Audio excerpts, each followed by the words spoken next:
Welcome to this next session about Caspar Hauser from the point of view of artistic contributions.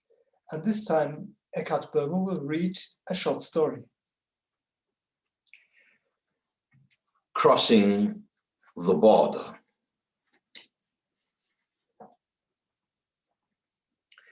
In the meantime, the conversation had reached such a depth that the exit road was missed, although it had been signposted for quite some time. Both the driver and the passenger were, however, well able to contain their anger about this. They were in fact almost glad that this would give even more opportunity to prolong the intimate conversation, although they did not look into each other's gaze, but rather focused their eyes towards into darkness of the night. It was only a matter of time, they assumed, before the possibility to make a turn would present itself.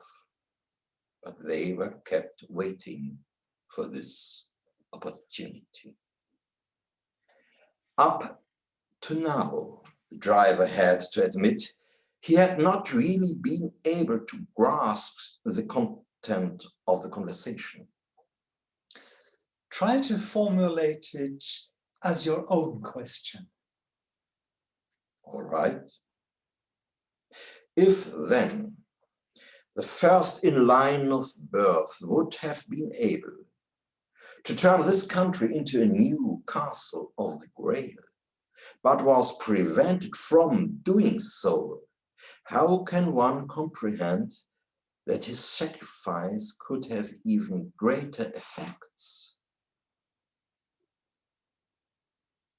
The passenger left space for the question, it being so variable to him that this question could have involved at all, and it would have been injudicious to have answered it immediately. He observed quietly the dancing of light on the road ahead of them, but observed also the gentle, warm light in the interior of the vehicle. It was comforting, and for that he was grateful. Look, we can consider this child to be an individuality able to accomplish such a deed as we spoke of previously. Human consciousness was ready for this, and it would have caused a wonderful new step of development.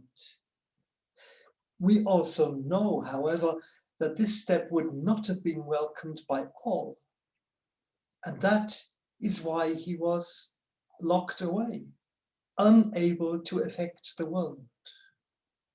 Through this, in turn, a dangerous situation arose, the greatest conceivable danger, because the potential development of consciousness could have been severed. Whose consciousness? Of the human, of humanity itself. Was it in such a dire situation? Yes, as dire as that. It became quiet. The next exit had still not appeared. A light rain set in. Only few vehicles came towards them. And to prevent it from being severed, this development, a being that knew how to prevent this from happening connected itself with the imprisoned child. As it then appeared in the world, wedded to the child, it resembled Parzival because through its sacrifice, it was able to maintain that very stream of the development of consciousness that Parzival stood for. Now the driver was able to grasp less than before. He indicated that he needed to interrupt the conversation. Now even the road signs began to bear names that were no longer familiar to him, and he began to be noticeably uneasy. Unfortunately, I can't help you either.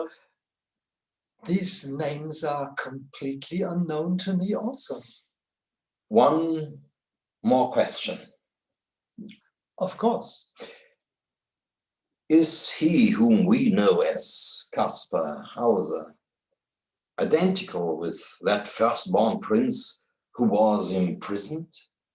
No.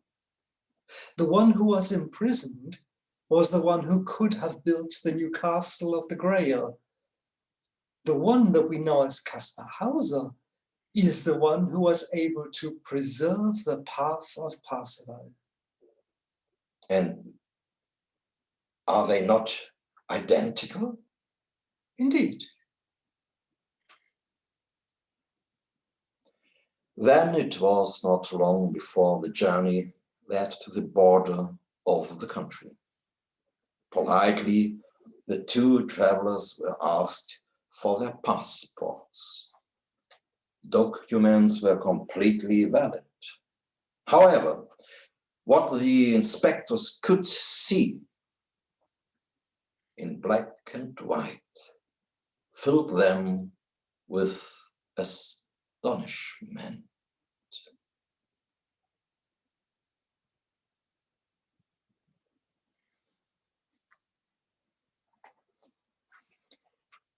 This story was inspired by something that really took place. It was a conversation between Ehrenfried Pfeiffer, who was driving with Rudolf Steiner from one of his talks in Stuttgart in 1923.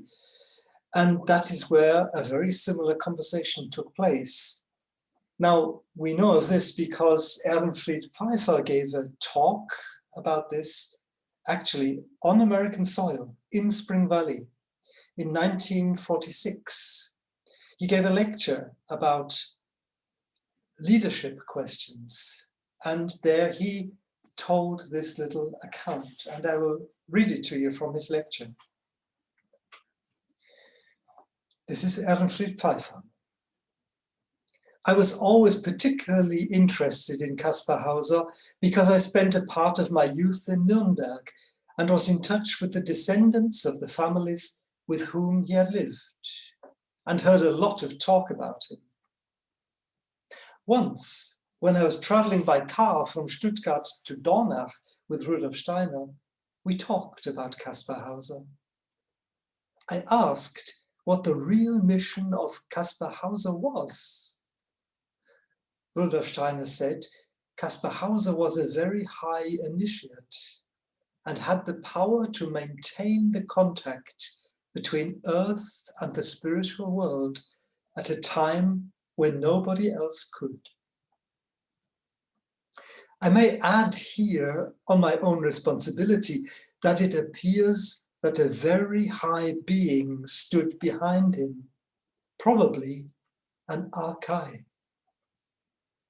Rudolf Steiner said that if Caspar Hauser had not lived and died as he did, the contact between Earth and the spiritual world would have been entirely interrupted. Caspar Hauser, in his personal life and suffering and sacrifice, accomplished the utmost task for a human being, to hold together cosmos and Earth.